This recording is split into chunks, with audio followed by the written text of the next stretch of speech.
নারীদের জন্য আল্লাহ তৈরি আইন বৈষম্যের কারণ ভাবাটাই তো একটা মুসলমানের জন্য পাপ।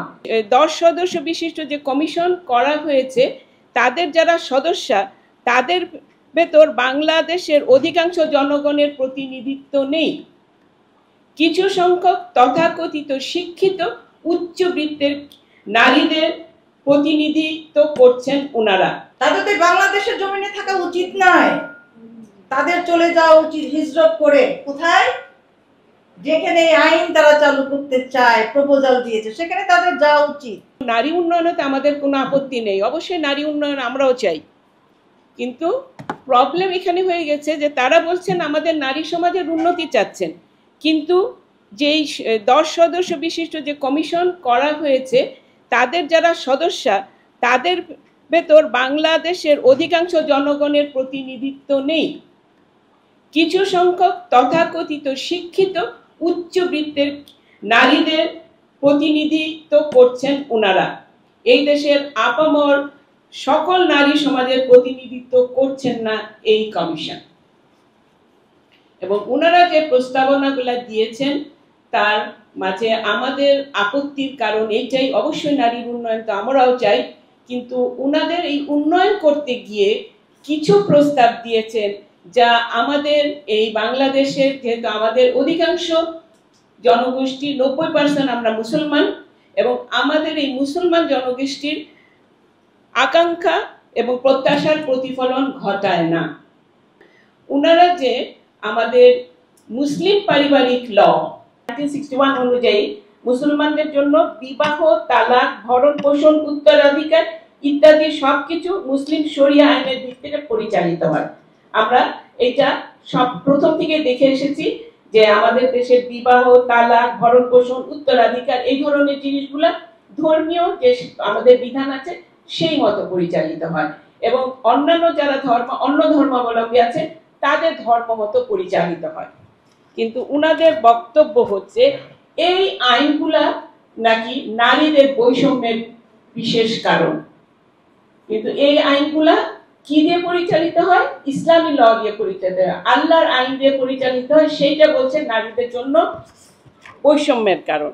এখন নারীদের জন্য আল্লাহ তৈরি আইন বৈষম্যের কারণ ভাবাটাই তো একটা মুসলমানের জন্য পাপ।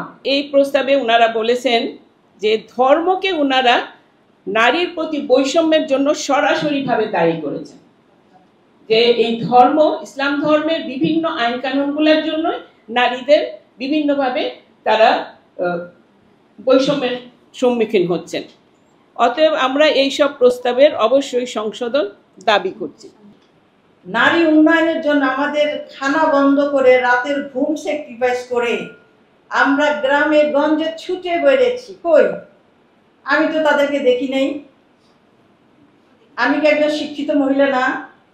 আমি কি ডাক্তারদের রিপ্রেজেন্ট করি না? আমি তো তাদের কথা শুনিনি, জানিও না। তাহলে কার কাছে গিয়েছেন ছুটে ওরা? এটাই তো আমার প্রশ্ন। তাদেরকে জিজ্ঞাসা করা হয়েছিল টকশোতে যে প্রথমে 8 জন নাকি কমিটির সদস্য করা হয়েছিল, ওনারা রিকোয়েস্ট করে ডক্টর ইউনূস সাহেবকে তার কাছ থেকে অনুমতি নিয়ে 10 জনের নাম 2 জনকে ওনারা অ্যাড করেছেন।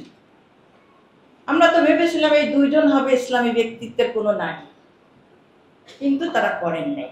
তাদেরকে প্রশ্ন করা হয়েছিল আপনারা যে 10 জন বলেন কোন ভিত্তিতে, কোন চারিত্রিক গুণাবলীতে আপনার কমিটির সদস্য হলেন?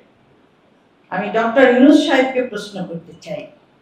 এই কমিশনের প্রধান কিন্তু উনি করেছেন। আমার প্রশ্ন সেটা হলো, তারা যে এই দৃষ্টিভঙ্গি নিয়ে সুপারিশ করেছেন, হ্যাঁ 443-এর মধ্যে কিছুটা ভালো তো থাকতেই হবে, যেহেতু আমি বলেছি আই ওয়াশ। আমার কথা হলো 5 লিটার দুধের মধ্যে যদি 1 চামচ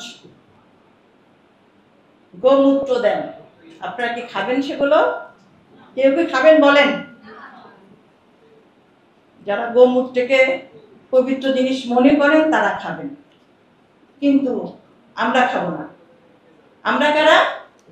বাংলাদেশের আমরা হচ্ছি 90 to 90% জনগোষ্ঠীর প্রতিনিধি, কিন্তু আমি নারী সমাজ, ইসলামিক মুসলিম কমিউনিটি, আমরা 50% হচ্ছে আমরা নারী। ওই যে অর্ধেক তার করি আছে নারী, অর্ধেক নর, আমরা তো অর্ধেক পার্সেন্ট। সুতরাং আমাদের উন্নতির কথা চিন্তা আমাদেরই করতে হবে, তাদের কেন? এবং যেটা হয়েছে, তারা যে চিন্তার ধারক ও বাহক, তারা সেভাবেই সুপারিশ দিয়েছেন।